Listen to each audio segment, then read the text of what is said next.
And yo again, we're back, the Statement Podcast. What's going on, my co-hosts? Yo, wow. Today, we've got a DJ who doesn't only have one name, he's got two names. Now, how is it some DJs have got two names in this building? True story. He goes by the name of Shenin Amara and DJ Sneaky. Sneaky in the building. What's going on, Statement? As a big fan of the Statement Podcast. Oh, thank you, bro. I'm happy to be here. No, you've always given feedback as well, so I rate you for that. Thank you very much. And we Because need it, innit? Because obviously it's something that we've done for years. It's brand new. It's a new concept, new project for us. Trust. And the funny thing about it is you have actually got history in this game, bro. That's why you're here, what I mate. mean? That's why you're here, mate. Sometimes it's behind the scenes, sometimes it's in the front line, but you've got a lot of flipping history in this game. Yeah, I mean, been about, still trying a thing, as they say. But yeah, it's been fascinating for me, as I said to you guys a bit earlier, just all the different guys you've had in there, connecting the certain dots. Oh yeah, that's why that is, and then just bringing back memories and nostalgia of stuff of my come up in the various things I've done. So yeah, so let's go straight to the come up then. And the funny thing is, your come up in the game has been involved in quite a few of the people who, in some way, that we've had here. Yeah, you know what I mean? Yeah. And that's what a lot of people don't realize. Yeah, it's that's why I just think it's a great thing. And it's funny because, like I said, Dagz, you never told me nothing about it. I saw it popped up on the socials. I was like, okay, and I watched it. I was like, okay, boom. But man. So, well, you're here now. We're happy that you're here. 1000%. And I think we should go straight to the come up. I think we should go straight to what was your name, DJ Sneaky, from the off? No, before you say that, let me say where I first saw it. Go on. Lord of the Mics. Wow. Well, this is what we're talking about. The come up. The come up. Yeah, I heard about that. You speak to Wiley or someone? It was like we was. And there's that guy from Gash from the Hour. There was everyone there, to be fair. That was New Brand Flex, but just everybody was there. Even if you just look at the people that was around, it was those times where I was trying to do a little grime thing. Yeah. What year? You was an MC. Yeah. MC. What year? It was 2002, I think. 2002. So it was around the whole Dizzy Wiley time. So I'd met Wiley. So I was in college. I met Wiley my final year, and we were kind of just reasoning here and there through a mutual friend. Sorry, what college? Le Swap, which was that's what I've people never used to heard of say that to me. People used to say to me, it's mad because I went to school in Stokey, and for some reason, everyone in Stokey, or lots of people in Stokey, went to this sixth form up in Camden. So everyone's like, what's like? And then I bought a couple of the man them from the other parts of Hackney, and we just went up there, and it's just by Hampstead Heath. And I don't know why everyone went there, because you either went Sitting Islington or Le Swap, but most people went Le Swap, and that's Parliament Hill, and it was just a weird. The name of Swap is made up of all the schools that the college is. Yeah, so it was made up of Ackland Burley. It sounds like an exchange system, you know, like they do in America, where someone comes from a different country and that person goes to the next country and they switch colleges, kind of thing. That's what it sounds like. It was the only sixth form of this kind. Yeah. It had like Parliament Hill, like they had girls' schools and boys' schools and mixed schools facilitating a college. Okay. My man knows about the swap, you know, look. What doesn't he know? What doesn't he know? That's what everyone's saying as well. This guy behind the camera, this man a mic. We need him to have a mic. Don't worry, we're working on it. Lord of the mic is right there, not me. Lord of the mic over there. We're working on it. So go on, let's go straight to you. Met Wiley. It was an urban music seminar as well. Yeah, so that thing was urban music seminar. I'll be honest, so I had a beatboxer, so he was running around doing loads of performances and doing our thing in that circuit, like which was all the showcases and rare UK Unsigned, all these different showcases, blah blah blah. So my beatboxer, because he knew I knew Wiley, goes, oh yeah, come thing Wiley and that's over there or whatever. And I was like, loud, don't worry, bro. Like I was like, I know him, but it's not, you know what I mean. But then I can't remember, because them times there we was just spitting wherever we could. So we just started spitting, and then just people just started coming over. So I think he started coming over. There's a funny story. So yeah, Jammer come, and like I said, all these guys we kind of know because we're all just on that pirate radio scene. But this is when I was just getting into that sort of pirate radio thing. So are you from the same ends as him? Are you East London based as well? Yeah, I'm Hackney. So But Hackney, those other areas were they all seemed foreign to us. All the dances were in Hackney, Right. but all of those places seemed far, Plasto and all this, Stowe and all that. That was far, like, I just about got the S2 to Stratford here and there. Do you know what I mean? Back then, but Bow's quite close to you guys. yeah, Bow is quite close, but it also just, we didn't really go. So I was, to be fair, Rough Squad I knew before Wiley. Okay. So all of them, like, we used to perform at a few places together. We'd even do certain schools. We go to certain girls' schools and perform and stuff like that. So big up Rough Squad. Was you a stripper them time then? Listen, I was gonna say something, but I just let it go. All right, cool. So yeah, go on. Anyway, so we went and done that, and then I remember, like, whatever, we started our thing, like, everyone was there, so much different people there, because everyone was just hungry for the scene. It was all the doors were getting open, everything was big, like, Dizzy was doing his thing, it was just the energy. So anyway, I remember I was gone to the next Eskimo dance, which was or whatnot, it was the Eskimo dance. It was one of the notorious ones where a few incidents happened or whatnot, But anyway, Where was it? Do you remember the venue? It was one of the SE1 areas. It was one of the ones, So when you're talking about incident, you're talking about something that was like kind Violence. of violence. Cool. Yeah, well, just like little documented parts of the scene with crews and clashing and the odd when it got more than lyrical. So anyway, I've tried to. It's a madness. No one ain't getting in. The rave's about to get locked off. We don't know. So we're obviously trying to ting. Right. We're kind of looking to see if there's anyone we know. And I remember some guy. He looks at me now, and he's some short guy, and he looks at me and he goes, "Hey, blood," and he was like this. He was like, "Yo, blood, when you at that thing or whatever." And I was like, yeah. And when I say these times anything could happen, though, like O2. I would have been like, no, bro. No, I was like, I was just thinking whatever, but he he was just right there, like, and then he's gone. And then he's pulled out the camera, and it was Capo from Lord of the Decks. Do you get me? And that's when I first met him properly, and all of that. So anyway, that was like, when I was trying that in the grime thing, and that was funny because that actually got signed to, that got put on Channel 4. So I had people in jail saying they saw me and all of that. I don't know how that was then. Did he get to spit then on that night? No, it was just like footage of DVD. So I was spitting. No, an Eskimo dance. No. I didn't even get in. He got locked off. He got locked off. Okay. That was very 50-50, those raves there. Do you know what I mean? So you was on radio at this time? Was you or just? No, so I was going. I was going radio as an MC. Right. Mm-hmm. So What radio station? So the radio stations. The one that was local to us was Mystic. That was next to my mum's house. Okay. So Hackney. There was a guy called Spitzy who went to our school. He was in a crew called Spitfire. Okay. Yeah. I think I remember the name. Yeah, he was with Shinobi. It was a Hackney crew. Yeah, there weren't many. You had Ramon crew. You had Spitfire. Yeah. You had only a couple Hackney crews because again, it was all the guys from East coming into our sort of thing or whatnot. So anyway, then also Spooky. So I was with Slew them quite a lot. So Spooky was again my. I was going around doing lots of sets with Spooky. So it was like a little affiliation. We had a couple like events going on where he's working with like Slew them, and we were just getting our foot in the doors and blah. Yeah. And then as where we first got introduced to Deja was through someone at the college who went to our college. I think was seeing. I don't know if you guys know someone called Rafiq. Yeah, there was a guy called Rafiq. Even for you might be a tester. So he was working with Deluxe.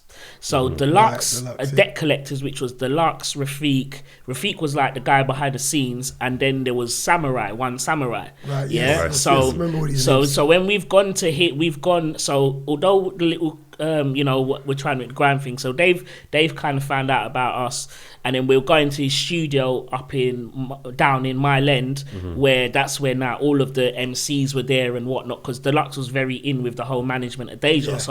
What was happening is we was playing our tunes were so we done a couple tunes with him, and then we're just doing bears like. You know how you got the crib sessions? We was doing the sessions with like Samurai, the spitting, and he was in with like G4. So it was all like kind of intertwined and whatnot.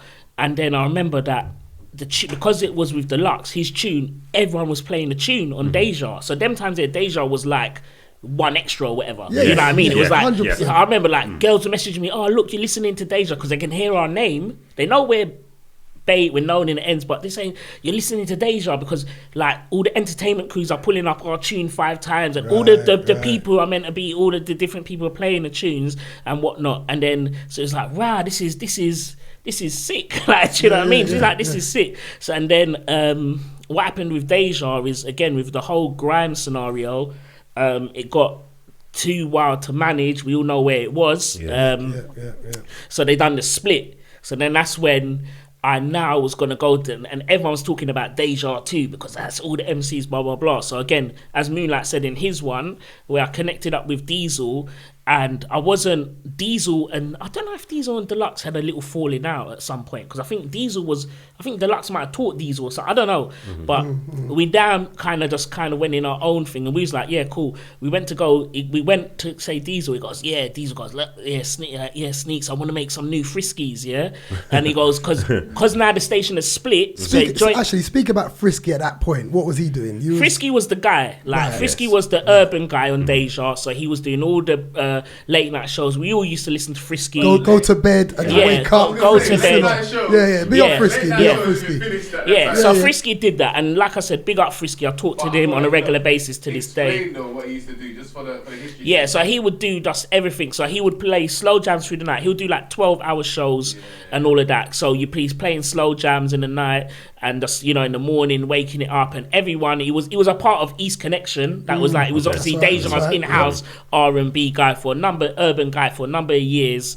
Even when the grime stopped and it went into house, and you had Super as the in-house funky guy, and they were the two guys. So anyway, so he said that. Now me and my partner at the time, Schizo, we was like, okay, cool. So we didn't know what we was doing, So we was like, so we phoned up Spooky, because that's what we're doing. We're rolling around with Slew them. Yo, cuz, can you come radio? Like, he couldn't come. So he's like, all right. So what had funny is we just had recently got iPods. iPads, We just recently got iPods, So we just recently got iPods. And remember, none of us, we ain't this, my dad was a sound man, but we didn't want to be no DJs, or it weren't no vinyl thing, weren't nothing like that, So, my dad, his name he's passed away now. His name was Papa Sen, So he was like he wasn't like a no big thing like all of your sounds, but he was known in Hackney, and he just was doing his.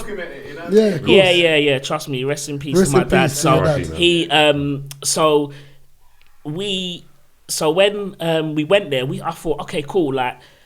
We know what Frisky does, so we understand the show. So when you say new Frisky, it's because he's now got all the grime MCs on, all the crews are on, so it'll be like all the different crews. So where it used to be Mondays on Deja was grime, every day was grime now, because it linked up with Raw Mission, so they had the whole dial, so they took all the grime crews off, and then that's where they had room for like all the younger crews will come through, younger, nasty. I came in as well. Oh, is that when you come through? All right, cool. So then what happened was, so now on the 9000 dial, which was like, it was called Raw Blaze and Raw UK, the two different names it had, So that was like the youngers version. So that was all the young man standing, the MCs. So we was like going to be the hype, while Deja was obviously moving towards that whole soulful, funky thing or whatever, eventually.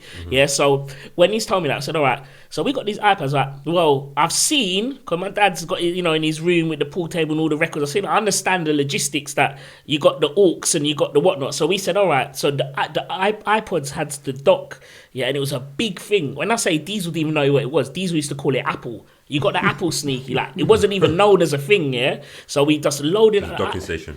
So we loaded up the iPads with whatever tunes we had.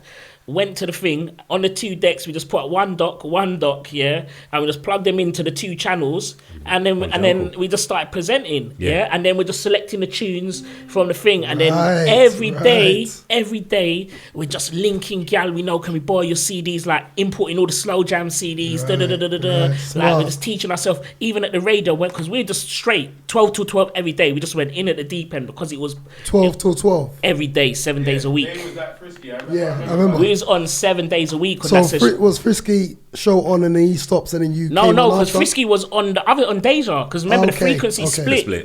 So that's what I mean. So we was just loving it, and the maddest thing is, because we was MCs, so we would do like all the different like So 12 would come in, mix it up with the different stuff, and then like 2 would be slow jams, 2 till 7 slow jams, whatnot. 7 we're waking up, we're playing all different UK music and the R&B and the bashment and all of that.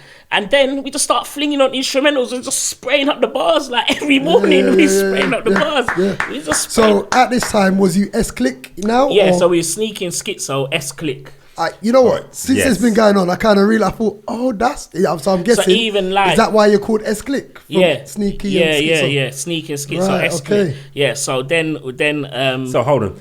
All right, no, finish the story because I want to get to how your names came about. But let's finish the story. So that's how that. So that's what was going on in terms of now our first venture into like DJing, but it's under the presenting thing. Like we're presenting. But then what was happening is, I remember it was crazy because it's buses, everyone's in Hackney. I remember like people just hearing people talking about us on the radio, like on the buses and that, when they're saying, oh, them new guys, and then we're thinking, right, what's this? And then Diesel said, like, I'm gonna put you on Young Man Standing. I think 00, you know, like all the Slim Team 00, they was having all them raves. So it's like, you got to do things like, Razzle, we got to learn to DJ. We don't know how to DJ or whatever, but obviously because we built up a following, so then we're just saying, all right, cool, got the CDs, had to start burning CDs and again, because it was just like all fast and trying to, you know, we got booking, so went into that, and then we basically had to, the CDs didn't last long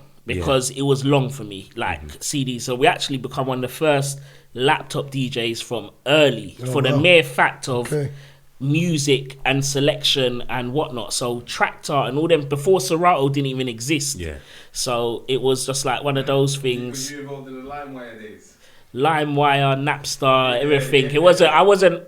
Every week I hear you, man, about all them. What record shops did you go to? Listen, my dad. I went record shop with my dad, and I was bored. He dragged me record shop, and I was bored. Do you know what I mean? Like because I was like a little youth. Do you know what I mean? Like, but record shop, I'll go there to buy my CDs because to buy like the albums and whatnot and all that and all those ones, Wired for Sound and whatnot. So you never carried as a DJ. You never carried record boxes then.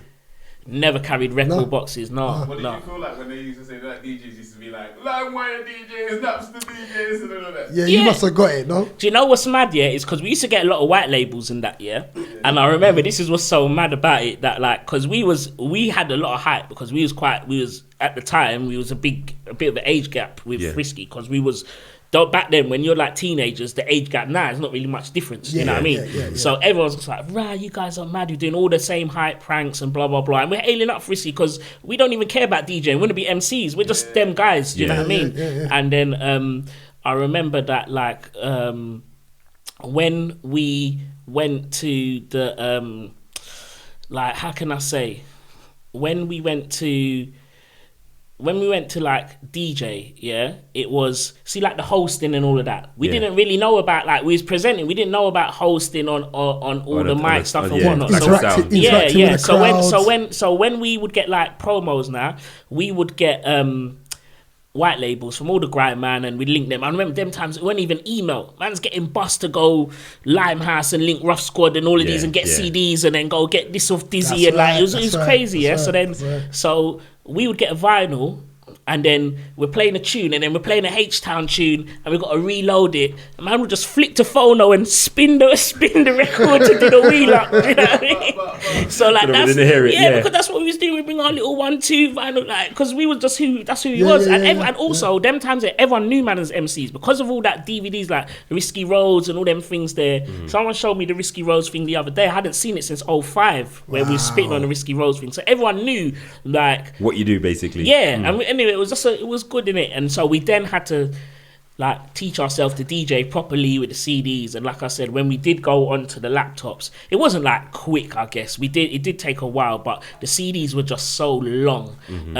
And we was doing our sets and whatnot, and you know where you had all the Cold as Ice, so where you had all the grime guys, you had S-Click, Cold as Ice, and I'm trying to think some of the other guys at the time. Merciless. Merciless. And that's the bits and bobs. Do you know what I mean? Oh, actually, what about Tricks in the Mix? Yeah, of course, Tricks in the Mix. That's what I mean. Weren't he in Merciless? That's why I thought that. He was in Merciless. I'm sure he was in Merciless. I never even knew that. I just knew him as Tricks in the Mix.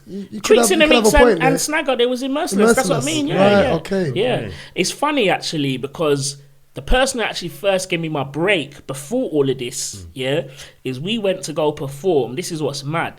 We went to perform. So before the Wiley thing, while we're in, whatever, this was when we like first started college. We've gone to perform in Step Up to the Mic in Oceans, Okay. And the first person. Oceans Mayor Street, Oceans Mayor Street, now Picture House. That the first person, the first guys who gave us a chance. Well, first you had Pablo and Bagger, who were on Climax, and they were like the resident DJs. So they were like, right, you man are hard. We're coming back every month, and we're spitting and whatever. And they see we're bringing a few people and blah blah blah. But then we met Mr. White and DT. Okay. So they're the first guys that took us in studio and everything. And the studio was in it was around the corner at my in Nightingale, next to my mum's house, next to my house, type of thing. So they was the first guy, and obviously I've re-linked up with Mr. White when now I've become a DJ a few years later. But big up Mr. White and DT. Big up my family, definitely family. And DT is crazy. Like I said, the first producer that I worked with, and now man's playing his tunes. He's got the big house Afro UK Afro sound Kings and and Queens. Come on. Yeah, so big up DT. So that was that. So anyway, so I learned to DJ through that, and then that was that in terms of that. So then Sneaky, Escalate, whatever, we're doing that. So then we realised, all right, we've got to, but people was keeping dances and stuff. And we kept one dance in 02, which was in Chats Palace. Okay. So that's when I don't remember that. Chats Palace is Is it Clapton? It's Homerton. Homerton, just near the hospital. It's what it is it's near where Chats Palace. You'll know it. You know Chats Palace. There was something that we actually played there. Okay. You would have done one or two things. What's the road where your cousin used to live? Off Homerton. Off Homerton High Road. Where the what's it called? It station is the. My face looks confused, isn't it? What's it called? There's a not ambulance. What's it called? It station. Huh? Chats Palace. Not the hospital. Just on the corner. Isn't there a fire station there? Yeah, there's a fire station there. Chatsworth Road. I just remember what's on the corner? Lex is on the corner. Chatsworth Road. That's where your cousin used to live. Chats Palace. That's on Chatsworth. Yes, bro. You know the place. Okay. I know the place because of you. Yeah. Okay. I'm all saying Homerton High Road, thinking because I'm thinking, because you're not from Hackney, so I'm thinking, obviously everyone Chatsworth Road is on Chatsworth Road. No, from the east. I didn't know it's called Chats Palace though. Yeah. So that was that. That was our first thing, and then we had something at the same time as all it. So at the same time this was going on with the radio, Hackney Empire reopened, and then my mum was on to me, said, yeah, go there, get a job. And then it's mad because I went there. Mum said, go there, get a job, No, she's go there recruiting, like, you want a thing, like, I was like, okay. Oh, she called literally a job, not like to go there and spit or anything. No. Although what was mad was over the years, I ended up, the amount of times, a good few times, I was performing, and then I'd get off and go back into my shirt and work. Okay. Because I didn't want to lose. Work there as well. Okay. Because I didn't want to lose, because when that is so you know. I became. Go from your mum telling you to get the job. Please. Yeah, so she told me to get the job, so I was like, all right, cool. Like, I was not whatever, but I was like, all right. It seemed like an all right thing. Like, I remember them shows back in the day and whatever. So I'd gone there, got the job, and then in a short amount of time, I became one of the youngest, like, front of house managers. Yeah, which is like doing fire marshal, the sort of like overseeing things, helping running. So you got the different stuff, like the people showing them to the seats, the ushers and the bars and the whatnot. So I become one of the youngest managers. But then she noticed that a lot of people were recognizing me and knowing me. So then when we'd have all the different stuff, I'd kind of be, they got the VIP section. So like remember all the comedians are coming through. So when it was a stuff like you was there plenty of times with like Kojo's stuff, the rich, all of that sort of stuff. Whenever the urban events would come through, and we'd have all sorts of, we'd had all kind of stuff. So we might have Britain's Got Talent one day, Opera the next day, Kojo the next day and whatnot. So I was doing that. So I was quite happy at the time. What year was that then? It reopened in 2004. Okay. So from January 2004. And then at that point, Diesel kept becoming a bit sometimes. Not saying Diesel because it was all the management stuff, But what was happening with management and different things is the radio then was dying out, because what was happening, it only was kind of being on when the raves were coming up. So when Young Man's on, the radio's on. But then for us, where we're like known and this is Deja we're talking, or this is this is raw. This is raw. Right, and also it was like, it was a link up with Bossman. So, you know, from 9000, who was like with all them lot SLK and all of that. Yeah. And then there was certain politics Parky. because, huh? Parky. Yeah, that's his name, innit? Yeah, Parky. Boss. Yeah. Parky. So what was happening? That it just sort of just dying out. So with us, we just wanted consistency. So he's like, we want to go on Deja, really. But then the thing is, on Deja, there weren't a lot of room because we was on every day. But he's cool. So anyway, we went on Deja and had a once a week show.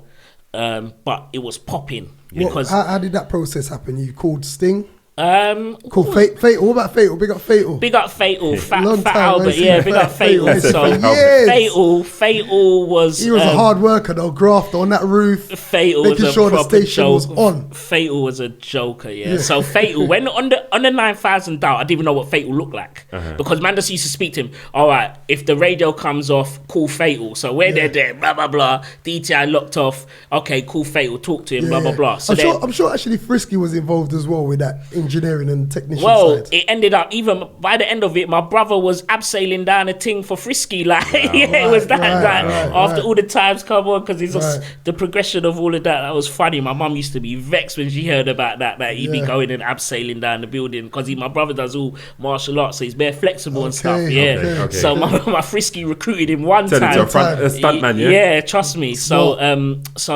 because of that, I was happy with DJing at the raves, doing my radio thing. I'll be on radio all night, go home, sleep for a couple hours, and then Hackney Empire shifts were in the evening. So I was just happy, content with doing that. Yes. Do you get what I'm saying? And then I had a little break for a few years before I started getting into doing the raves now. Cause I was just happy just DJing. So I was, like I said, I'll bring all my clothes to Hackney Empire after the shift and then go put on the click-clack shoes and go to the city to where we was all doing. You was on your like Clark Kent Superman flicks. From early. Yeah, I mean, from early. I was loving it because Hackney Empire, even though that was good, the money was dead. But because I liked it and because it was a lot of guys from the ends, and it was a proper like family thing. Like we grew up there, and it just worked with whatever else we was doing. So it was like you did want the money, but I was living at my mum's then. Well, actually, to be fair, I moved out when I was there, and then it became a bit sticky because I moved out. Yeah, but anyway, so that's what it is. And then I didn't start like doing the raves, my own raves again, for a few years because I was just content in that sort of world. Okay, so pause before you get to those raves, the rave side of things. Like you said, you had music out there, right? Yeah. Get some bars, no bars, no bars, man. The bars don't, bars don't dry up, you know. More I the tune them. We'll ask him after a couple more pink juice. Okay, all right. Yo, more juice. Listen, there's some evidence out there. Maybe if the editor can think, but I'm not gonna drop no bars. You don't spit at all anymore. I haven't spat for years. I love it, but I haven't spat for. Was it the grease bitten or is it the cruising, the nice and calm and easy?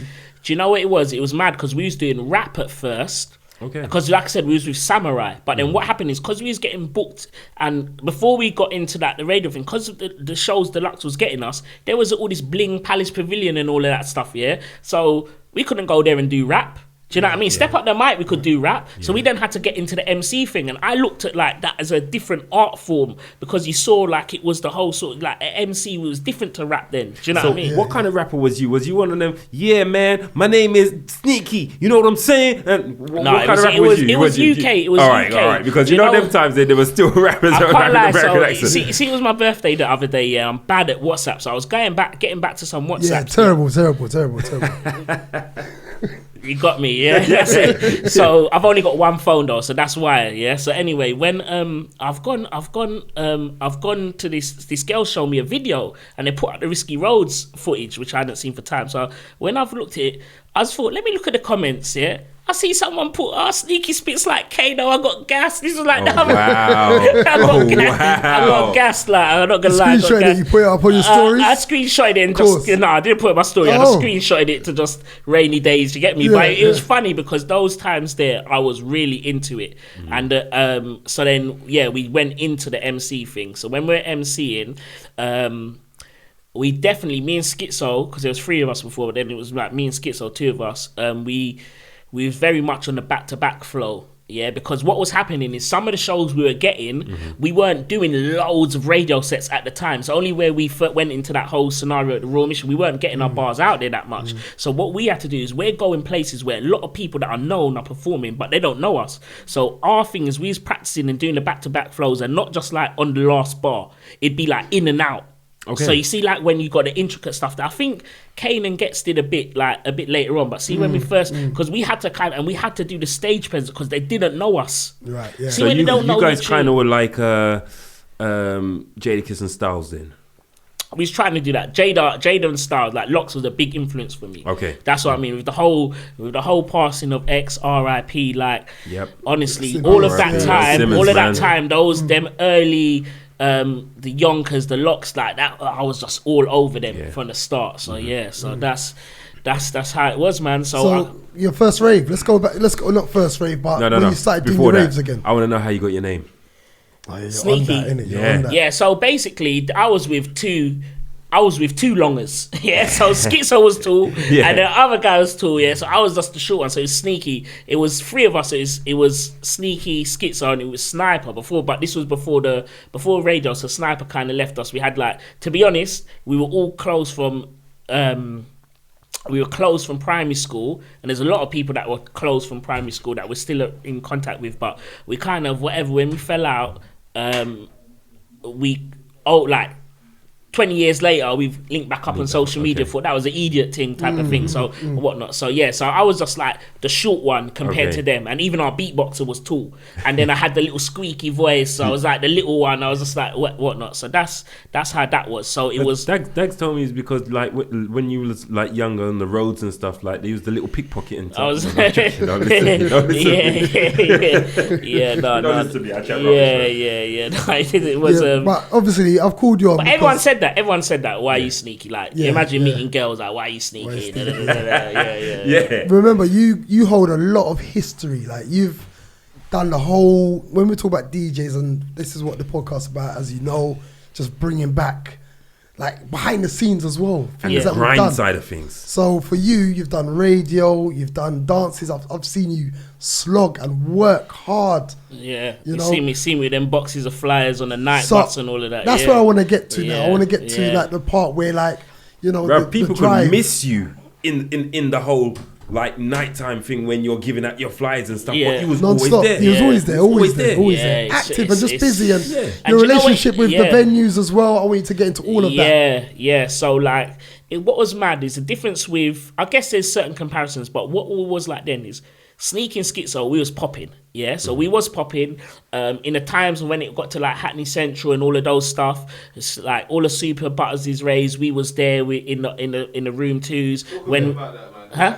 No one's really spoke about Hackney Central. Yeah, not yet. Hackney Central. Well, Hackney Central was a one place that I was able, even going back. So with Palace Pavilion, because I lived behind Palace Pavilion, yeah, not in Nightingale, but next to Nightingale, I used to have to tell my mum, that I was going Hammersmith Palais to go play and perform because she was seeing the cordoned off set every week. Do you know what I mean?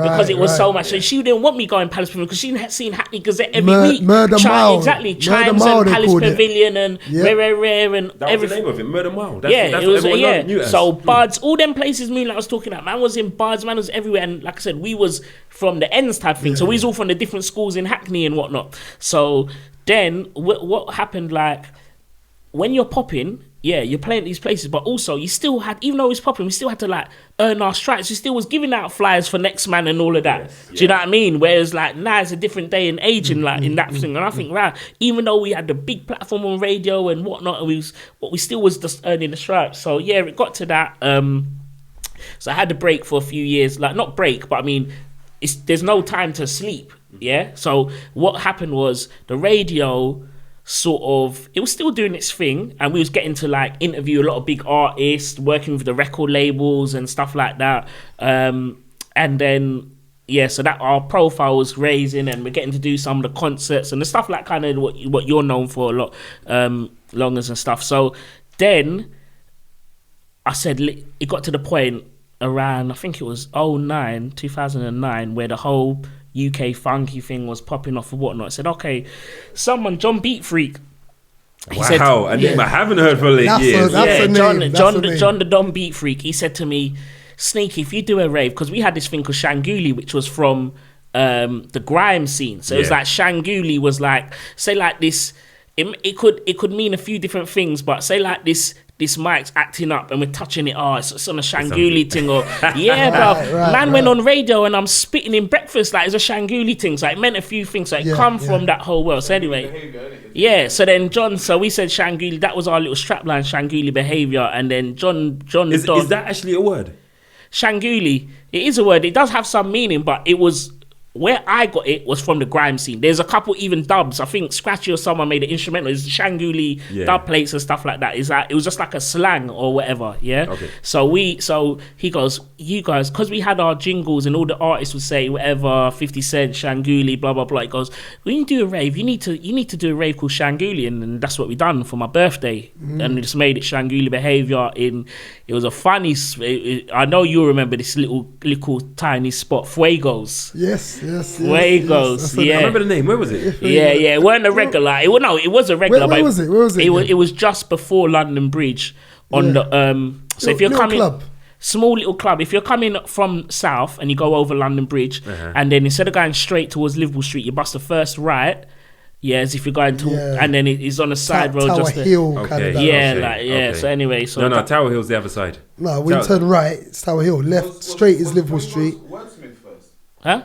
Was it like previously Wordsmith? Could be. Was it a corner? It was. I think it was on a little kind of hill. Okay. It was on a little kind of. I remember it. Yeah, and it was in the height, because what was happening then is, because we was in the UK funky scene at that time, I remember there was loads so, because it was radio, we was just the go-to guys for music, because we was at that point now, Frisky was always doing his thing, but whatever happened, he took a bit of time out. And I remember, like, when he went Napa for the summer, and then big up Frisky, because obviously we must joke about this now, but Frisky, because people was on a bit onto us in the meeting, like, look, like, Frisk, man, like, you need to hypen it up, because personally, Frisk was kind of changed up his style, because I think he was like going down the more kind of legal route style, which was like play the tunes for 15 minutes, put on an instrumental, talk, and like it was quite regimented. It wasn't the pranks and all that. And we was just doing a competition, we was just hype. So it was so people saying, look, Frisk, like, maybe you're doing too many shows and blah blah blah, and he's like, no, he didn't want to give out the shows.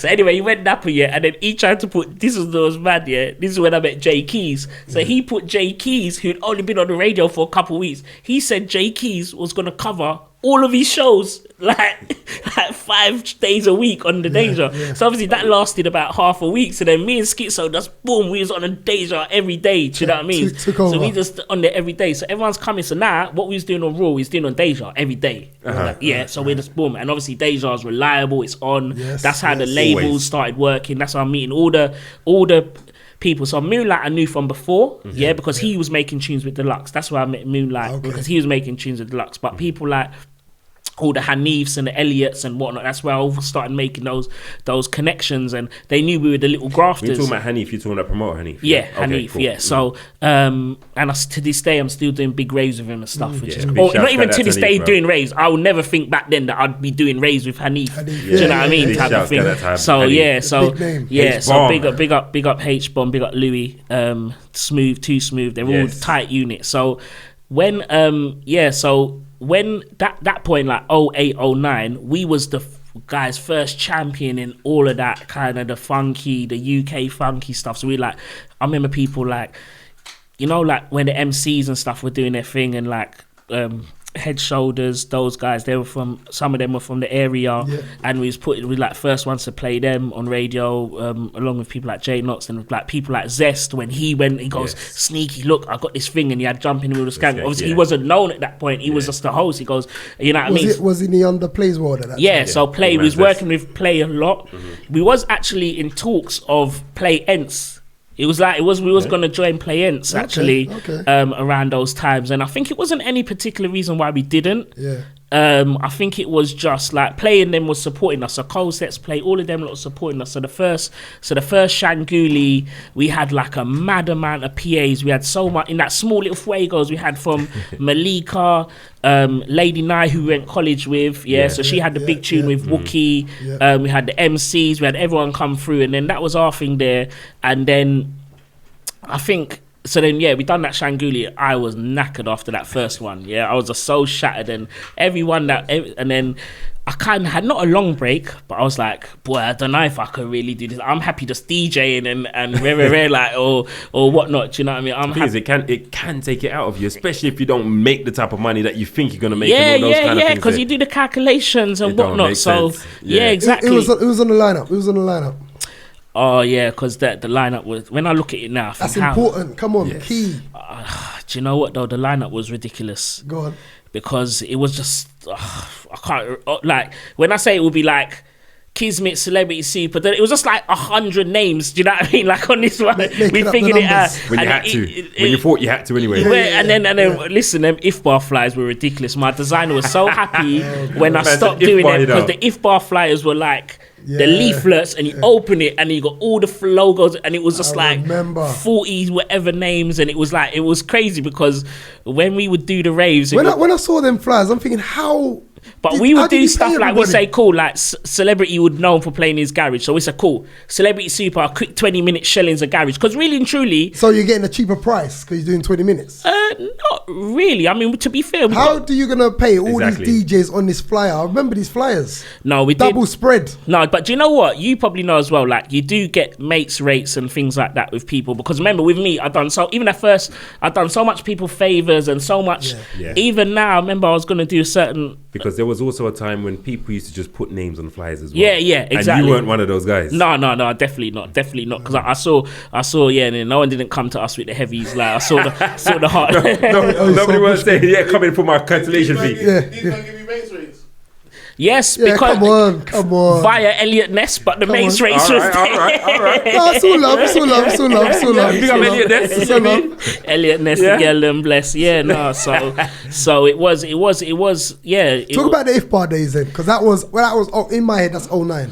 And the funny thing about it is people ain't mentioned IFBAR yet. Yeah, no one said it. Yeah, so with IFBAR, it came from the hill closing down. So that's a quick story. So Elliot Ness was booking us at Yates a lot, and he was just so safe because he'd reached out as he reached out to everyone to book, and we just had. What Yates are you talking about?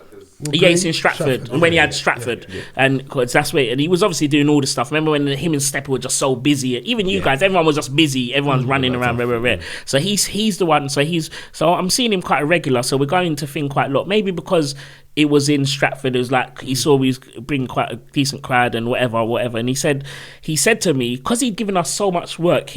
When there was the incident at the Hill, at a certain video shoot, obviously like what had happened is they'd stopped it, so then they'd come to Elliot and said, oh, do you want to do a rave? So Elliot said, do you want to do this rave? And Elliot's going to see this first time, and I was like, do I want to do a rave? And they had a shooting like a week ago, and I want to give out flyers in the city, and the gal are like da-da-da-da-da. But I've said to Skits, I said, Elliot said this. So I was like, how do we say no? Like, look at, he's done so much for us. So it's like, cool. We just had to ride it out. So we've done it now. So now, man, outside Bankside, outside these things. What the hell? What, to get shot up? Blah blah blah. So we've done this rave with Elliot, which was we started off once a month. Drunken Sex, it was called actually, and it was linked up through then. And then that's where that. So then we was riding that and then it turned into every week. So doing every week in the Hill, and then the Hill closed down.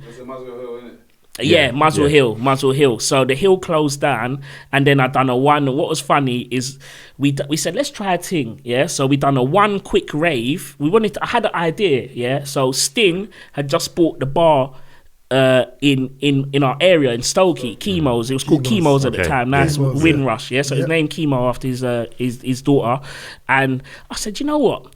I reckon, like, let's try something. Let's try and just do a little local thing, yeah? So I said, it's small. It can only hold this much people, yeah? So we said, what we're going to do is we're going to go outside a couple train stations like Stokey in after swing hours and give out flyers. We did it a couple times. Obviously, it's very small scale. That was the Pink Passion, the first Pink Passion, yeah? Because they had a Pink Passion cocktail. And so I actually wasn't there because I was at a wedding. But then Rachel, you know, who's with Sing, she phoned me, goes, Sneaky, stop telling people to come in and ask about this rave, yeah? Stop telling people to, like, why are you telling people to come in? Because people kept asking about this thing in Chemo's or whatnot. So we done it one off, and then Moonlight gave us the link to Ifbar. So I played in Rex and all of that stuff, and I'd done all the stuff to be, like, we done loads of the events here, but we never knew Manny and we never knew the brothers.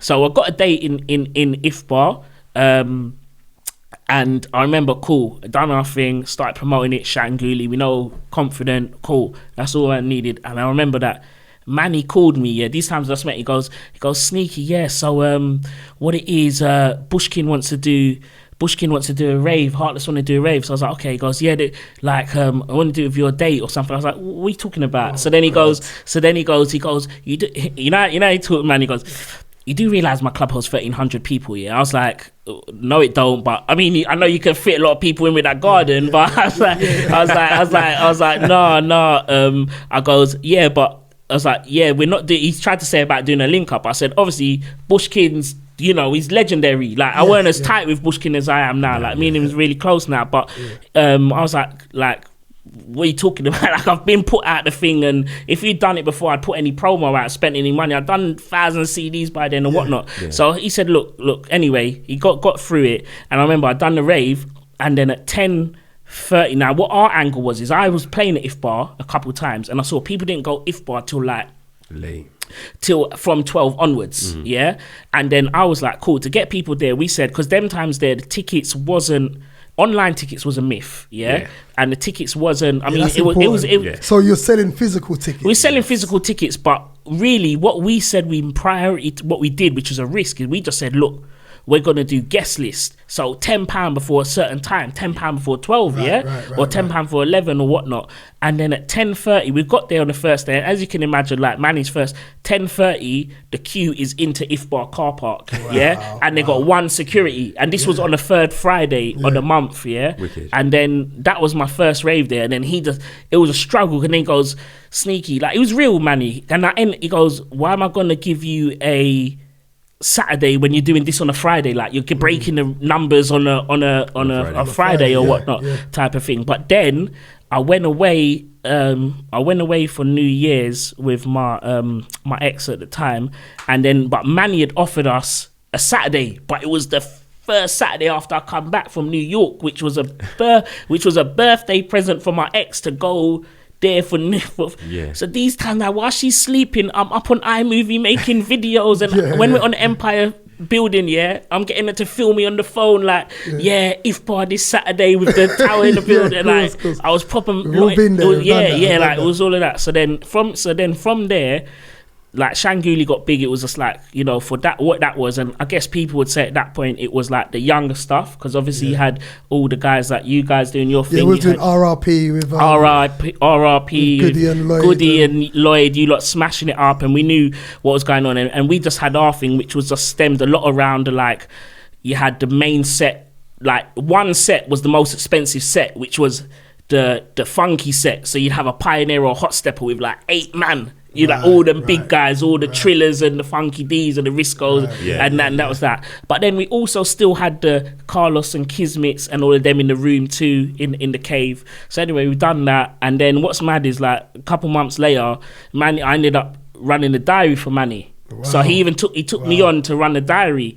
And them times there, Deja had, so where Shanguli kind of took off, and then what was happening, people was more recognizing me for my CDs, like my voice of the CDs rather than the voice of the radio. And Deja, unfortunately, like I said, they gave me my big stepping stones, but they didn't move with the times in terms of the technology, in terms of, like, where Rinse did, in terms, like, they had opportunities where Rinse went legal. They had certain opportunities, because some of them big reports and stuff, Deja had like half the recognition as some of like the Choices and Kiss and stuff when they done like an Ofcom report thing. Okay. So there was a chance, and I linked up Sting. No, I said to Sting, because again I'm helping with management. I'm not management or nothing on Deja, but I'm like, we're just helping and we're trying to do whatever we do because we're like in-house like kind of thing. You're doing them kind of 12-hour shifts. Yeah, so it becomes like that. Yeah, it's like a family thing. Do you know what I mean? And like I said, like then my brother's doing the rigs, chemo's around the corner, so we're all just doing our thing. And then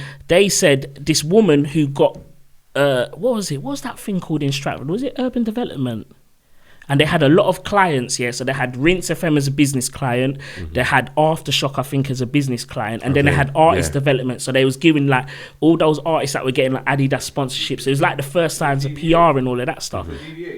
Not DV8, it weren't DV8, because even that's kind of some of the stuff that I'm involved in now. But it was called Urban Development, and it was very in with label and stuff. And they said, oh yeah, cool. So I said to Sting and Rachel, I said, yeah, like she said, kind of write up a report or whatever, some business plan. And he goes, oh yeah, Sting, like I love Sting. Like he's like, love the guy, yeah, he goes, like, yeah, Sneaky, you do that for me. I'm like, me do that. Like, I ain't got time to sleep. You're telling me to do that. I'm saying this is because I got faithful, because everyone, super, to be fair, Super the first one that jumped to Rinse, and he did tell me to come because I was also now getting a little bit of stick on Deja. This is the other thing for playing the UK music, because the UK music was getting big now, and they were saying they're classing rap and all that as grime. Like, we don't play grime, and everyone's saying about Sting. And Sting just is stubborn. Do you know what I mean? They're like, we don't play that and whatever. So I'm thinking, cool. So that's another reason. So I done a little spell on top, and the reason I done on top is because I was now running IFBAR. And Sting knew you was on top. No, I went to On Top after. What happened? I come off Deja, and I was just doing the raves now. And then when I went to, when I ended up doing this little day work, it's funny because I weren't driving, so Manny got me a little ped. Yeah, so I had a little Vespa. So I was running up to IFBAR on my ped. Yeah, so then I used to go in the office before I started my.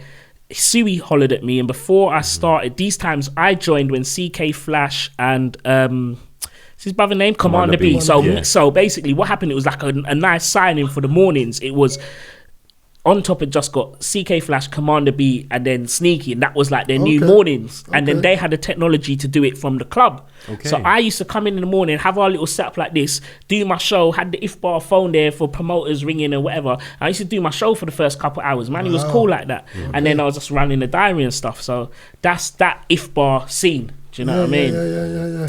So that was, what's that? So that's still 09. Where we at now? That was like 2010 to, I think my first rave in IFBAR was 2010. And then I think my last rave was probably 2012. So before, when I first went to IFBAR, you guys was doing RRP, but you had like the people like Daddy G, less of the urban guys are gone. Less of, you didn't have the Riscos and all those guys and whatnot. And to be fair, I think what it was is when I did come in, what did help us a lot was the African promoters. Because what happened is when I came in, it was a bit hard not to save it, but because it was Rinse, so you'd have like, say like you got the Flames guys or the Brick Jam lot doing something on a Friday, which is obviously a bit more towards like similar lineups, but a bit more longer bashment sets or whatnot. And then you had maybe me on that the Saturday, which is a bit more kind of just a bit of a mix up. And then, but it's all just similar stuff. Then they wanted to do Sundays, and it just got too much. So I took Shanguli out of IFBAR, and then that's where I brought back Pink Passion from Chemo's. I said, all right, where I saw IFBAR was losing its hype a bit, I still had to obviously keep the numbers. So I brought Pink Passion in to IFBAR as like the reserve one, which is still was getting like Shanguli was always getting the 12s and the 13s, all that stupidness, 11, 12, 13, whatever. But then Pink Passion was still getting basically same lineup, but with like, it was getting like the solid 8, 900 a month or whatever in there. And then I moved Shanguli to like 02 then I done House and Terrace. So that was like, IFBAR was, it wasn't a long time, but like how long was IFBAR, that stint? That was a good little 2 years? Yeah, I think it was like 2 years of hype, but it had like the year before it got bait, and then the year after where we got a lot of all those guys who are massive now, like the Tobers, the Smades, all of those guys. So it was me and Danica, who was like, Danica was the manager on the night, but I was just doing the diary, but also working with her because she knew promoters. So again, so we was kind of doing that. And then I guess he just lost his license through There was palavers an incident and in it, car park incident. there was a number lots of incidents. Listen, I don't know what's that thing where you see the rappers and that, and they talk about things on their stuff, and it's after a certain amount of years or whatever. But there was ones and twos. There was some. We'll come back in 5 years and revisit that question. There was some editing going on with some of that CCTV. Oh God! A remix TV. Remix TV. Yeah, man. Some there was doing some chopping up like the statement. That's professional, you get me? So anyway, yeah. So I want to get to the part where the whole transition. So I don't know. Is there more about the DJ Sneaky era before we get to that part? I guess it is literally 2012 when I started House Passion. What? How did that happen? You woke up one day. Explain your mindset of how that happened. What's funny is because I was And what made you leave the R&B side to things to be able to do house? Well, the thing is, what was good for me is because I've seen people doing other people transition with genres and take risks and stuff like that. For me, there was no pressure and there was no risk. But what it was, I always loved house. So them lot would tell you on Deja, because we're doing a 12-hour show, I'd always love to do my little soulful set. Those guys, when I'm playing in Butters and Supers raves, as soon as I finish my set, I'm with them, man. Circle. That's what them like. We was all like a family, and I just loved it. But I didn't try and move over then. But I'd always, maybe because I was lucky that I got to play house every day. But it was just like on a 12-hour set, the half-an-hour thing. You yourself, if you done radio shows in those times, you'd have played a bit of whatnot. And what I did used to do is a couple times like in E3 and stuff, when Moonlight's got MA and Pio and all of that, I would tell Moonlight, because his raves dance players and play Ram early, I say, let me open up room 2. So I'll open up room 2 early and do the little set first, and it will get jam and whatnot. So then what happened is what was happening is in IFBAR, I was very aware of basically the deep house scene which was coming through. So this genre of house was where now the youngsters were picking up on house, because when I first was in Hackney Central, Tipper and all them would be like, Sneaky and the youngers, like they say me like we're the youngers, because it was the garage crowd that was originally into the house and funky. Yeah. So, and then obviously the whole UK funky, the MCs and it all, and certain people kind of rid with that wave a bit, like Super and Pio, but a lot of people just kept it to what they was, which was like the Kismets and stuff like that. So anyway, in 2000, this must have been during IFBAR times, Jay Keys and Danny, big up them, they linked up with Carlos and started his house in Avalon. So Avalon Sundays, Right. Okay, I remember that. And what was happening is a lot of like... Where was Avalon? Avalon's on the Shoreditch High Street. Okay. So it was just like, just there on the High Street in that little bait spot like near where Night Moves and that was. So they had their thing, and our ravers, so we'd go there and flyer on a Sunday, and it was an early thing, but our ravers were going there. The girls were starting to go there. So I'm seeing that the girls liking house. And whenever we done the CD, I'd always do like half the CD would be R&B hip hop with all my mad,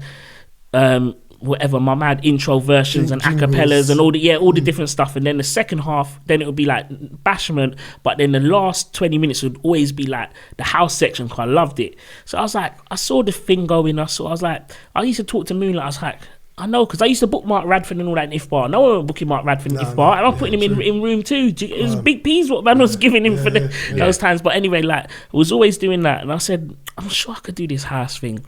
But I wasn't sure. Like, not wasn't sure, but I wasn't like, it's like, you have to, I don't know, it's like getting a big spot and take it, it's a plunge. So I did House and Terrace, which is now 338. Yes. And I did that as Shanguli, but that was because of the size of it, it allowed me to basically promote 2 separate dances.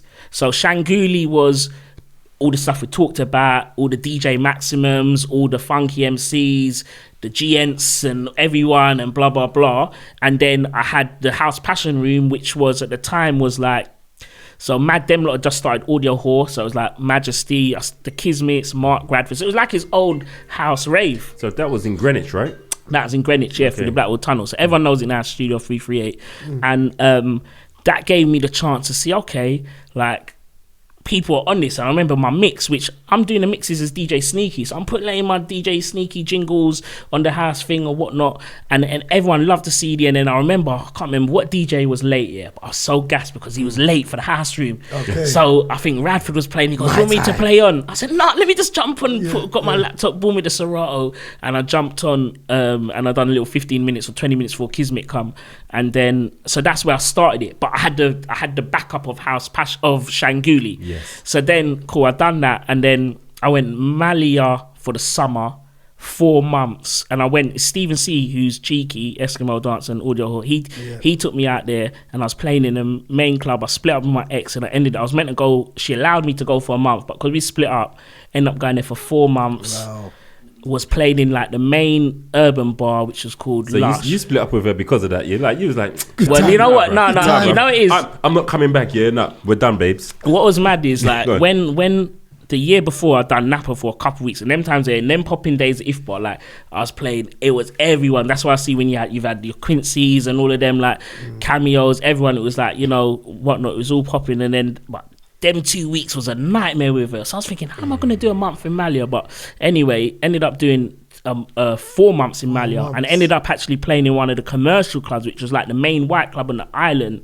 And I had to that was proper like that whole Calvin Harris thing. I had to just get into that bag, and I had never had to do that. So I was like and it was just crazy. So You had to like, go down the dance route, basically. yeah, and it was. But then what I did is in that club, I actually managed to bring in urban, and what they love, because the Greeks are like, "Hey, Sneaky, Ella, Malaka," da da da da. Yeah, like they was like. You fit in with them as well, innit? Yeah, like I managed to play the urban in a way that so you know, like can all of understand the like, you know, all of the like, just play the hip hop in the right way that the commercial crowd liked it. What song were you about to sing? Go on, man. Wait till I get my money right. But like, it was just all of those.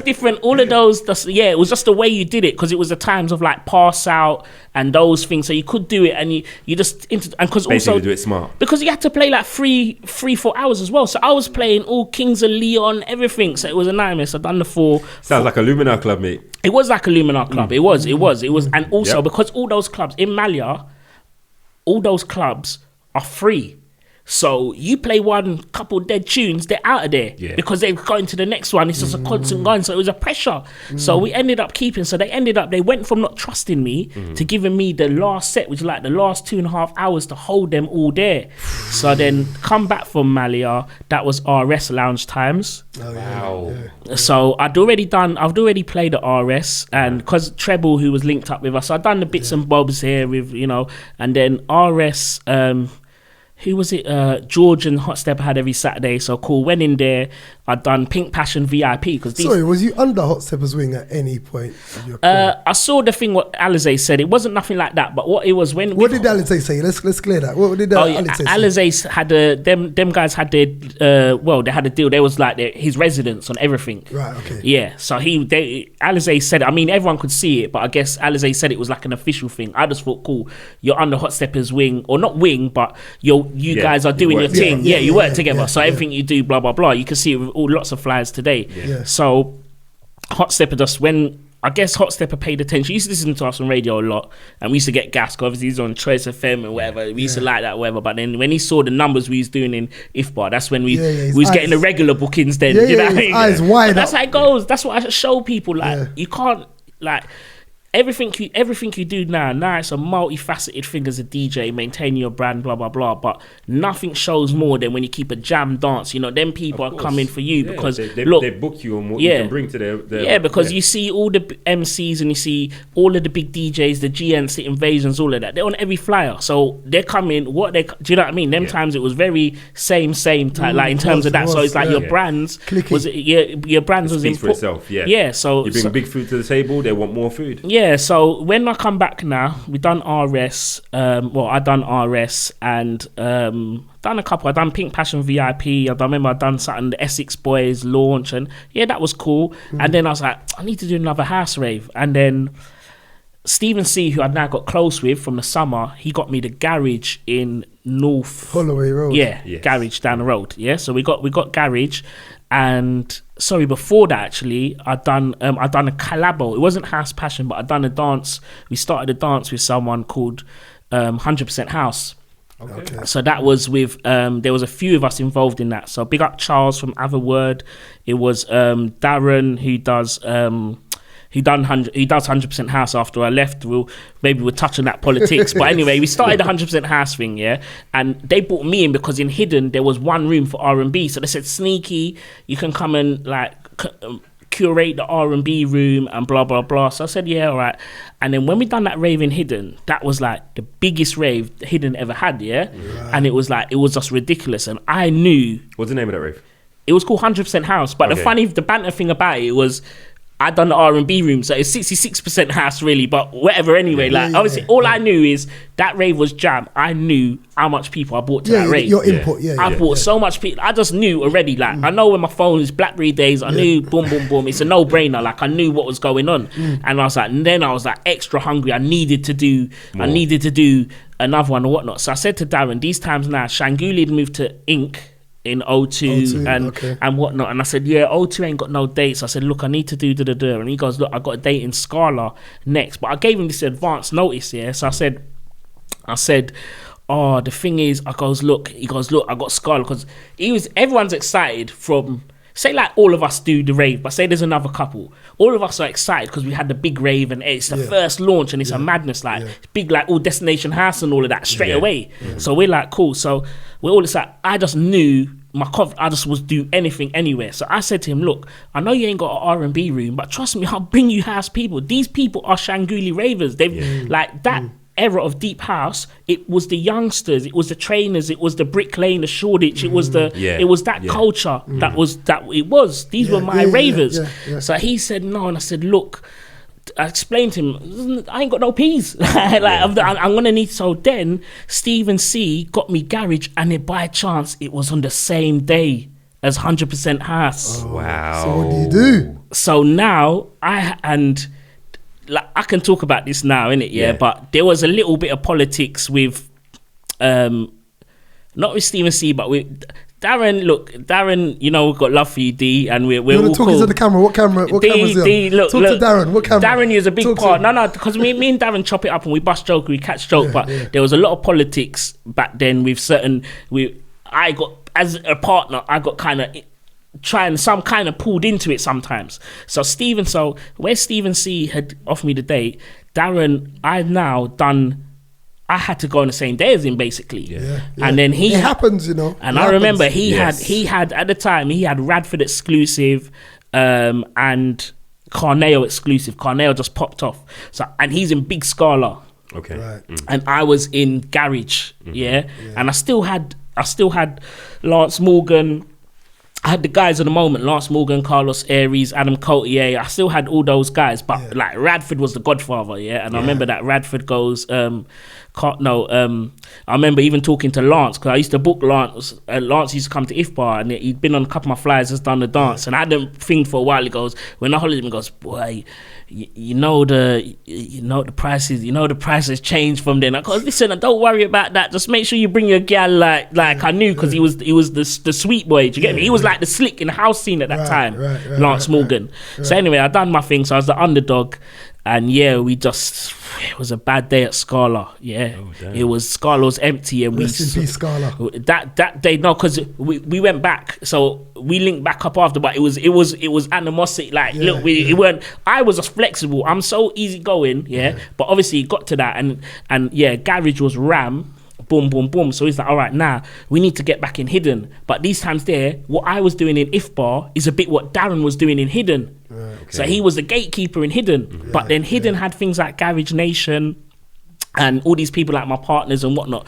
But even they couldn't get dates. I said, rah. So Darren, like I said, was obviously not happy, whatever. And then whatever's time's gone on, a couple months. Anyway, somehow he's reached out to me through one of the partners, and I'm like, cool, because I never stopped talking to you, I'm just whatever. So then he's come back for the second 100% house. So I've done the second 100% house, so I said, cool, like I don't mind, I'm happy, Darren, like do 100% house, we do it, and then you're the gatekeeper there, cool, man, can do house passion with you, give you a drink, that's cool, like it's a boom boom boom, win-win. So then we done 100% house again, smashed it. And then I did Then we fell out again, yeah. So we fell out again, yeah. And then, listen, but like Darren, I'm not even throwing you under the bus, Darren, but I'm so happy-go-lucky. Like it weren't me. Do you get me, D? But he apologized a few years later because them times there, even all of that, I wasn't Shenin Amara. I'm sneaky, so I'm playing in. House Passion's big, but I'm still playing in Little Room 3. Do you get me? And then it got to the point where I got hidden with Butters, and these times me and Darren weren't on good terms, but Butters somehow managed. You know Butters, yeah? He got us the date. Butters boy. Yeah, we know Butters. Boy. Yeah, Butters. Big up Butters. We do plenty of dances still to this day. We've got a few coming up, yeah. So followed him today on Housewarming UK on Instagram. Butters, don't kill me. I know he's going to be watching this, but the other day Butters come to my house for a little Instagram lessons. Them old dinosaurs, you know. Yeah, you see? Hey, listen, he come for a little Instagram lesson and we had to go. But you know, tell him he has to do it himself. He's a delegator. He loves delegating. No, do you know it was with Butters? He was just never on the Insta. He was on Facebook and that. He's never on the Insta, innit? And then obviously I've said, look, Butters, we can. It's easier to do than Facebook, though, man. Of course it is, man. Come on, man. Like, but he comes anyway. He's doing his thing, and so he's building up the housewarming thing now. Yeah. And then, so we got the date, and then the House Passion date now that we done. There was some, basically, without going into the ins and outs, because it's not about going for any like that proper dirty laundry stuff. But I was a bit in. My hands was tied now. Somehow there was a. What was actually mad, because I've seen your pod, so I know he was talking. We're talking. So what was mad is DJ who does Destination House had Echo London, which was his second brand. So see, I had Pink Passion. That was his second brand to Shanguli, like Echo London. So it was still like, and he had Coliseum in Vauxhall. Yes, right. I used to print his tickets. Yeah. So he had on the same day I had House Passion with Butters, which was really just me, because them times there Butters was just behind the scenes. Like he had Echo London in there, and then what was mad is Spidey G's family, he ended up doing a rave which was mad. House Passion been popping, then Spidey G, I think, what's his name? Is it sorry if you're watching this, I think is it Fox? His guy basically, his boy brought back a rave called Passion for House. Wow. Okay. A year after House Passion's been running these streets. Do you get what I'm saying? Okay. So now... and it's a name that was around before and they're bringing it back. It was back, but it was quite like they'd done one or two back in the day. Okay. So I'm like, right. And this was in 65 in Vauxhall on the same day. So what happened is now, the management got word that there's going to be some passer and people thinking about phone calls or whatever. I remember... The management don't know, like Spidey's family, like all the people, it's all a family thing. But I'm upset about Passion for House, yeah. And you know what? Big shouts out to him, because I got a lot of time for them, because after that they stopped it. Do you get what I'm saying? Yeah, because they saw like what I was doing and whatnot, and they stopped it, and they've gone through whatnot. But basically, the management thought there's gonna be some passer, said you can have the date bars, but it can't be House Passion.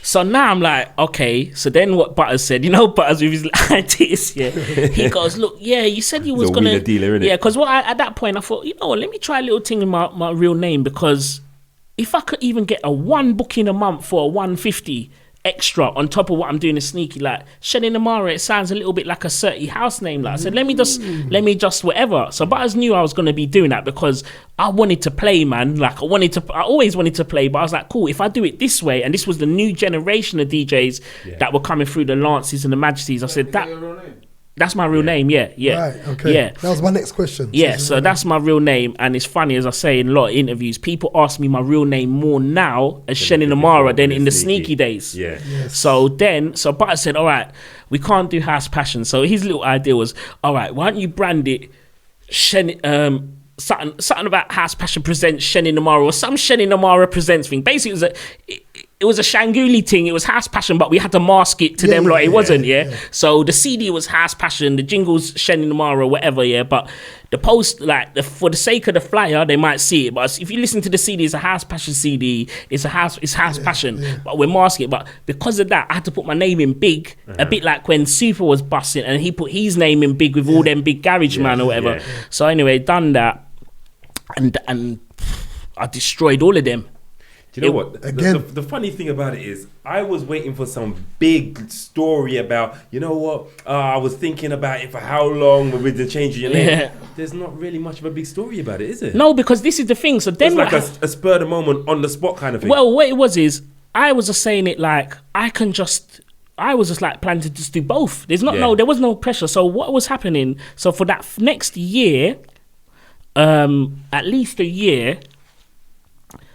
So cool. Like I'd gone up against the big boys and I'd come through and I smashed. Like that was the busiest rave Hidden ever had in their 20 years. The busiest rave, just record breaking, like Ifbar times, whatever.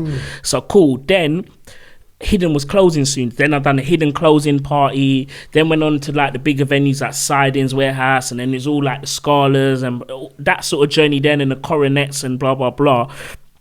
But just in terms of the DJing, so I was getting bookings. I was just like Hot Stepper would put Sneaky on the main room and Shenin Amara in the house room, and then I would play it maybe Your Dancer Sneaky and then go do Shenin Amara. So it was no pressure like, oh, I'm gonna change my name. I was doing both, and then because this is where I was unorganized, and to this day I'm annoyed that R&B I had it in a way where the costs and the break evens, the DJs and the venues and the bar spends, we could all be on the same day, yeah? So you know how R&B was? You, me, Moonlight, Elliot, everyone could have a dance on the same day and we'd all be all right because it's like people come with house. It was very much a community and like the following the DJs and stuff. So it was much. So basically I just ended up, so I linked up with AR, who I'd met in Malia. I mean, I'd known him for years as Dexter from KIG days and whatnot, from the Hill and all of that. But we ended up being a partnership, and that's what was Shenin Amara and AR. Right. Yeah. So that was the DJ thing. So I was just doing the raves, and then what it was is I just got too busy to keep. I think my last urban only rave was Industry Opera House. Okay. Yeah, and it just got to the point. I forgot they called it that. I forgot they changed the name to Industry. Yeah. Now they call it Flats. Now it's some Flats. But yeah, so he changed it. You know how it goes with the venues, like Opera House was dying, and then last thing they're filling in all the urban promoters. You know what I mean? And we couldn't even get in there back in there. Big up Sam Supplier, you know what I mean? But it was that's what. It worked though. It worked. So I remember I done an Ifbar reunion party even in there for like the Shanguli thing and whatnot, and that was like my last rave. And then what was happening is I still was getting like, Hanif was bussing me on stuff like still the concert stuff, and then I was doing stuff like GRM parties and J. Cole, and you know when like Napa and all them lot had their parties, so I was still doing that. And then so I was still loving it. I was loving it. I was cool. Just go and do whatever. And then I just had to stop the urban. So I stopped putting on raves and I stopped DJing just because there was no time. So there was no pressure. There was no like decision. So what was your last DJ Sneaky set then? My actual official last DJ Sneaky set was my friend's daughter's birthday. I said, listen, this is the last time and I'm going to come and thing it. And I remember it was that, I think it was, I can't remember when it was, and I was like, at that point, I'm not collecting no more R&B bashment or whatever, because it was hard now, because you collected every genre, like, and them times they're Afro beats is now popping, so you just collecting up everything. It was a nightmare. So where are the CDs now, or that file on the laptop? It was always on the Serato and all of that. So it was just, the laptop still. Well, what's funny is the laptop died. That laptop, because then now we're on USB. So this was the other thing. So now we've gone from Serato to Record Box, and Record Box is similar to Serato, but it's put it on a USB, and you're relying on, but you can't have no Hega decks. This is the thing. Yeah. So like, you have to have proper decks because of all the stuff, and especially with the tricks we're doing with the hot cues and loops and the da. So now the technology's changed a lot. So I've got like a spare USB only controller that if I go to a spot that's not like the Ministries or whatever, I always roll with this little controller just in case. If I go and I see they got 1000s or even they got finger, it's not where you can't even put in your USB. Yeah, exactly. I remember in Industry, people like B3 was like sitting there trying to burn CDs and all of that. Oh wow. Yeah, because that was that. Cool. So that's just really what happened. And then the years just go fast. Like you're doing house, and then it gets to a point where like every year there's new ravers. And I was talking to Longers a bit before about the culture of how our thing works. Where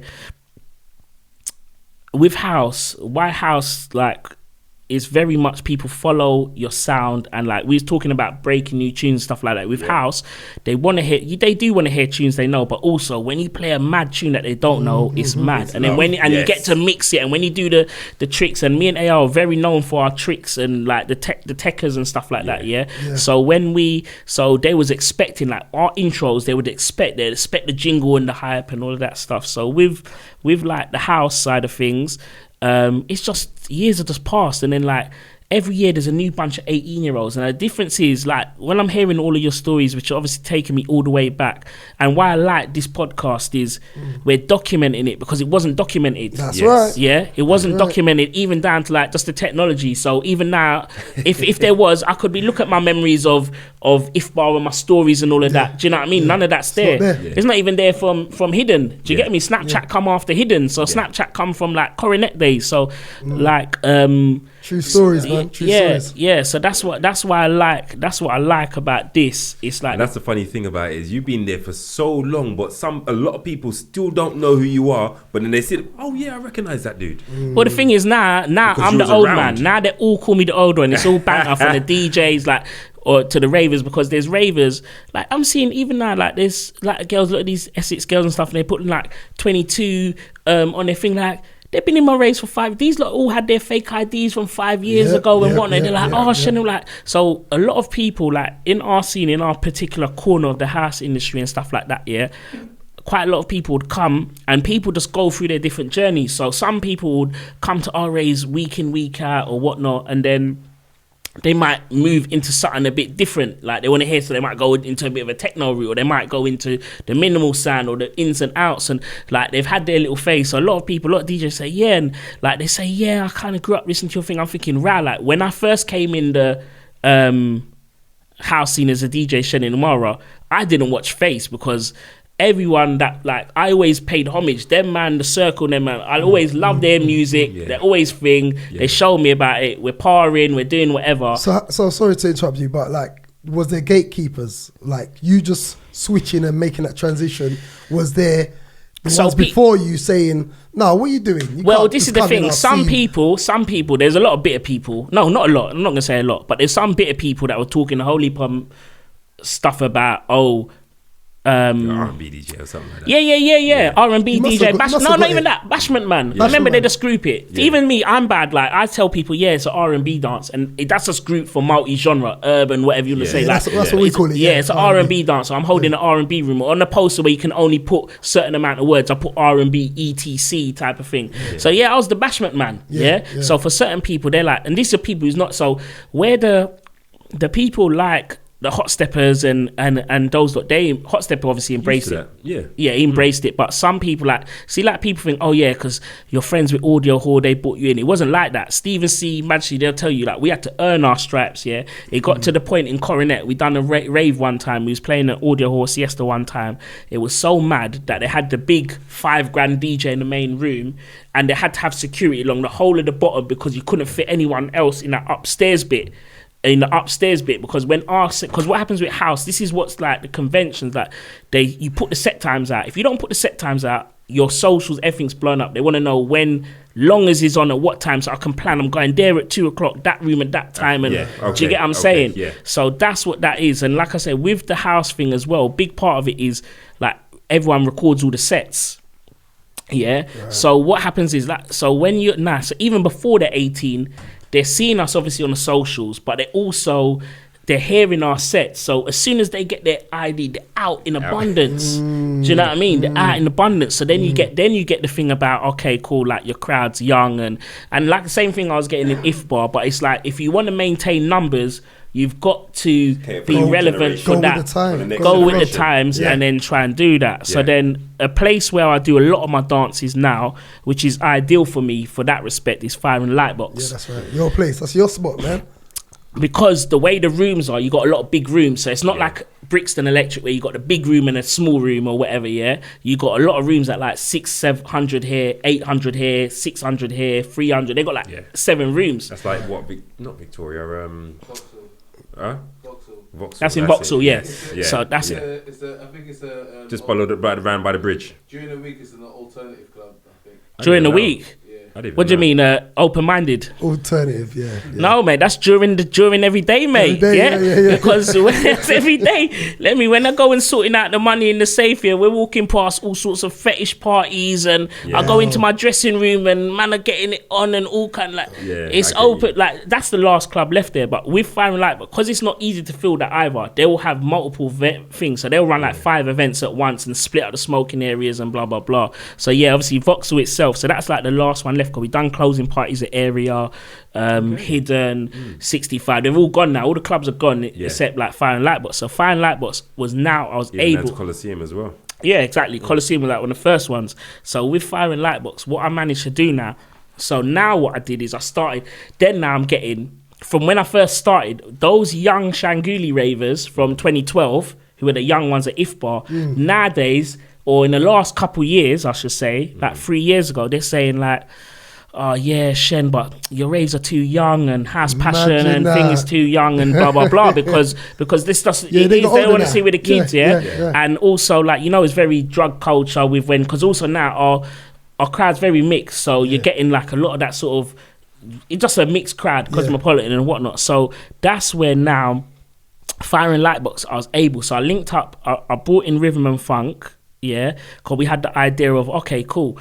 Rhythm and Funk can host the room with Pio, Super and all them lot. Yeah. Then I started a brand called Back to 2012 because that 2012, that was like, where you say 90s R&B. Yeah. Back to 2012, basically the idea was 2012 music, which was all the deep house stuff, was where us lot all started. Yeah. But all of the super crowd and all of that, that's where Kismet used to play at Avalon. So that was like, it was the in-between music. So all of that lot know it. Yeah. So when I play at Pio's raves... It'd be good to explain the in-between, like, because some people who just don't like house would think house music is just one so thing. you got the different genres and the different times. So in 2012 when I got into house, it was deep house when house was in the charts. So all them people that are sending me jingles for all the people, it's all the same people signing drill now were the same people signing house acts in 2012. So give them examples of certain songs. So, like things like Route 94, My Love, all the MK tunes that went number 1 and all of that stuff. Yeah. So the definitive tune for that era was Hungry for the Power, Jamie Jones.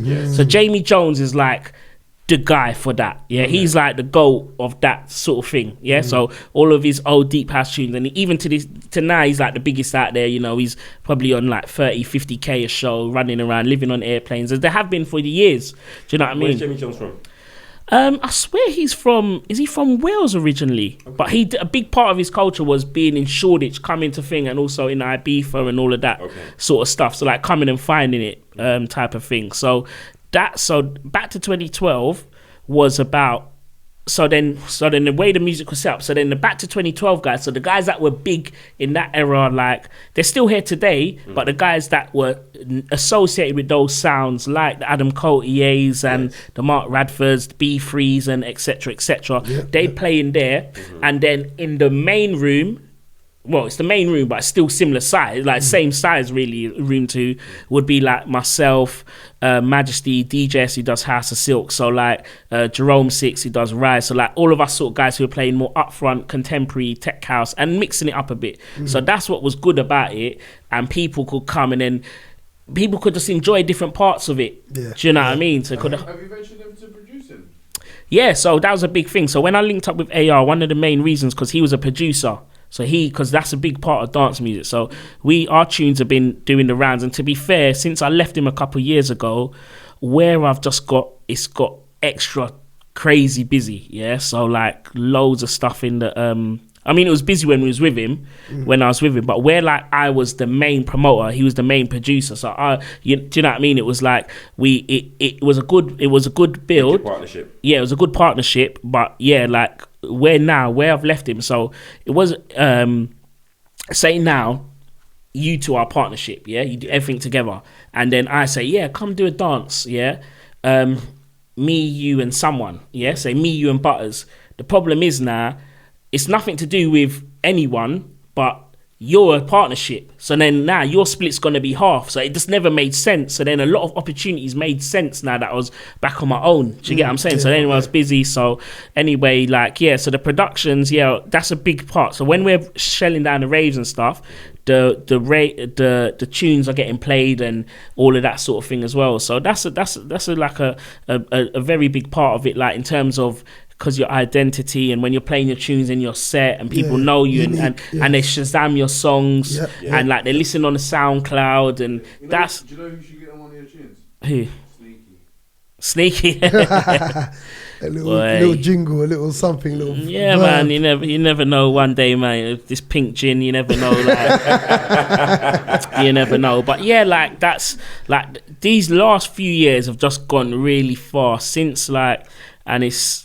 You kind of just roll with it, and you see there's certain big promoters today that are like, I grew up coming to your raves. My first time I took a pill was at House Passion or whatnot. These guys are putting on big festivals and stuff. Do you know what I mean? Yeah. And it's like, so it's mad that you don't realize what it is because the time just goes fast. Yeah. And especially from when I started, like I said, the pioneers to me, obviously the originals, like, you know, that's who I look at it. But it's mad because it's just a time thing, like it's just a time. So we continue to do what we do, and I do certain raves and certain brands and certain things I'm more behind the scenes in, and sort of things that attach. That's it really. So what about moving forward now? The lockdown is about to zoom. You just read my mind, bro. The clubs are opening. Yeah. Have you been in touch with Fire and Lightbox? Is there more stuff up your sleeve?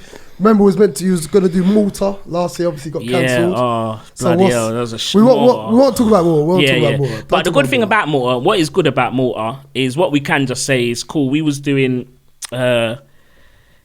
We were in an ideal world. We weren't in communication, but ended up both having something in Malta very similar times, That's right, but it wasn't nothing like me and Darren. Like it was all love, because again, like, you know, Dag always gone to him for advice and blah blah blah, but and vice versa. So what's good is now the two teams are linking up, or the house side of it are going to link up. So we was supposed to link up this year, but now the meetings have had and connections were made. So now the things that I didn't know about, like planning all. I was so busy doing stuff like meetings about shuttle buses and hotels and taking up my whole life. And they know about it already. They know the infrastructure. So they just say, boom, get the line up, promote the thing, blah, blah, blah. So 2022 and what's the name? Because obviously it's Chasing the Sun, and also your one is Chasing the Sun. I'm just going to fling all as much brands as I can in there. So it won't be Insomniac, because Insomniac was the umbrella. A bit like Chasing the Sun was the umbrella, and you had your Statement and you had Afro Ties and blah, blah, blah. All my brands, which are House Passion, Asylum, back to 2012. I got a few other ones, and then I also brought in people like Rise, Jerome Six, and them guys. And also I got my eye on who's coming through. I pride myself quite a lot in like seeing who's the next kind of hunger, and say, let me put them on, and then like an A&R. I don't know, like they bust joke on my podcast. They had a I can't remember who it was. We had Specs on, No, was it Specs? No, it was before that, and they was calling me. They were saying that Fabio's, he's taking the piss. He goes, "Oh yeah, you're Simon Amara or whatever," saying I discovered. But no, we got our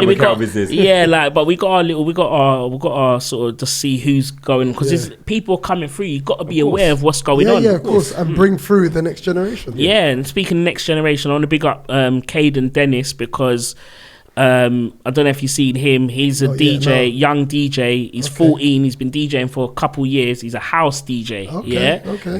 And he learned at, I think he learned at this sort of academy thing, but he's been playing house for a couple years. I caught up with him. We've been messaging throughout the lockdown here and there. And then where it was Easter, he had holiday, he come through, and he's a good DJ. He said to me, he saw me on this other thing called on Mr. I Love the Sheshish podcast, and he said, "Oh, I saw you said you do teaching and stuff, like teaching DJing kind of thing." And I said, "Bro, you're a good DJ. You don't need to like." But I said, "Cool, come." So him and his dad. So he's got quite a following from his mixes, and also he's quite big on TikTok. He's got I don't know if you've seen. He's got he's only had it a couple months, but it's like it's a banter between him and his dad. He's always pranking his dad. Yeah, Oh, yeah, the light skinned boy and the dad. Yeah, and they're Hates like, it. yeah, he got like a couple 100K in And like the dad, 2 months. It's real. The dad's getting mad. Yeah. So his dad's an Arsenal supporter, and he's always pranking things, wearing thingy tops, and he just whatever. yeah. So they come through the other day, and so like with him, I'm watching this guy play all them tunes that Fatal and them man was playing on the roof. Couldn't believe it. What I was seeing. This guy's 14, and he said that he gets to play in all these like house parties and things over the last couple of years, and they always want him to play drill, and he hates it. He said, "That's it, I'm playing house." So with him, I just rate it because Where's he from? What area? I think they're from South, but he's just he's got a lot of clout now. You know, the youths, they love TikToks. He's got a lot of fame, but he's very grounded. Just big up people that like just doing their thing, man. Doing their Talking thing. about a 14-year-old, like you have to look out for a girl called Taylor Ray as well. DJ Heard about Taylor her Ray. as Big up well. Taylor Heard Ray, about big up her as Taylor well. Ray. Yep. I mean, she plays everything, Yeah. but she loves that house. She, like, Yeah, and she's yeah, good, that's man. got a And big I got to Good, plug my I mean, nephew at that point. Yeah, realist tea. So I got to Yeah. plug my nephew. Cheese, Yeah. realist tea, Realist boom tea, bam. yeah. So- Yes, love that. So we could go on for hours because that's why you're here, because you've got a journey, like a train ride. We're gonna have to bring you in part 2 because but we you can't know what? cover enough. in this little But I time. just want to say thank you because, like I said, it's just been that one because all of those moments, these people you've had, all the different people you've had up here. It just Documenting. takes me back to Yes, that memory. yes, 'Cause I don't have yes. no other memories. Yes. Like even if even things like Keith's photos and all them photos Yeah. and all Diva's photos, like Keith the photo, Murray. Keith Murray, and, Murray, like yeah. even that, it's not the same. Like looking at photos from the raves, like Yeah, the yeah. stories and stuff like that. Promotion City, remember they were That's the what I mean. first Promotion ever City, to do Urban this. World, all of that. Urban World, I yeah, remember. yeah. I remember when Shubs, Nothingsorted.com. yeah, nothingsorted.com, all of them. Do you remember when Shubs first started? Yeah. She come into my Jeez. office. I remember when Shubs first started. Her Yeah. office is near my office, yeah. Okay. And I remember that, boy, them sales were low to start with. And look The now. grind. And look now. Yeah, So so, hold yeah. tight, Louise. Yeah, man, Hold big tight, up Louise. She used to get stressed though with people when they're cancelled raves, man. She used to come to me, Sneaky, do you know about this rave? Yeah, huh?" yeah. But yeah, thank you, man. Nah, and big up, just man. know that. Come on, man. I hope you enjoyed Come the on, therapy as well. And remember, you're saying that, you're bigging up everyone else, learning stuff and remembering stuff. You've said a lot of gems as well today. So there's going to be things that Yeah, you said appreciate today that people are going to be like, oh, yeah, I remember that. So, yeah, man, big up, man. And Thanks there's for a your lot to big contribution. you up for, bruv. Along that journey. Yeah. Come on, bro. Yeah, Come on, no. bro. Yeah, Thanks, man. So bless up. Big up, Sneaky. Shenin Amara in the building. Yeah, that's Yeah, normal. man. That's Yeah, normal. man. Yeah, man. So don't forget, Oh. like, share, subscribe, keep following, keep telling a friend of a friend. It's another Statement podcast. And yeah, Oh, just quickly, I will want to do this with you guys as well. I don't know if we'll be able to get him to have a little drink, Go on, but go on, I go got on. my podcast, yeah. It's a bit more of a, yeah, push that. it's a bit more of a it's a bit more of a wavy adventure. Yeah. Okay. Yeah, the bottles, It's the more, bottles it's are more, all over the it's place. more relaxed. It's Yeah. more relaxed. Yeah. But Yeah. again, it's about documenting our side of the house scene, which Yes. is those stuff I told you about, the whole SoundCloud and that sort of stuff is obviously good, but there's not like the conversations and stuff. So it's right, very that's much right. like mixes, and it's not really getting to know the personalities. Because remember, we're not hosting at the raves and yeah, stuff. yeah, So yeah. we've done that, and it's been going well so far. So Where can they definitely- find that? Wait, let us follow you. Yeah, man. so that's called the Blacklisted Podcast. It's definitely it also explores Put it on the screen more. now. Yeah, explores more deeper stuff like the whole it explores like the backdrop of certain stuff like the institutionalized racism when it comes to clubs and people's experiences and stuff like that. So it'll be good when we get Lovely. you guys up there. Look, he's Lovely. always happy to have a drink, so Yeah, he'll come on, think you know what I'm we like. might get you to have a little one shot Yeah, o'clock you have longers. to, You you know have what I to. mean? Come on, we And have to. even you, Jay, you know what I mean? You might be able to put a little bit of cordial in my water. Yeah, man, don't worry. man. We've got all the elderflower cordial. Yeah. No, yeah, we could definitely do that. Yeah, fake it till you make it. You know Yeah, what I mean? lovely. Yeah, no, definitely need to get you guys up Excellent. soon. Yeah, Yeah. definitely. I'm up for it, man. 100%. All right, 100%. thank Yeah. you guys, man. Respect. We're gone. Boom, boom, boom, boom. Statement. Come on.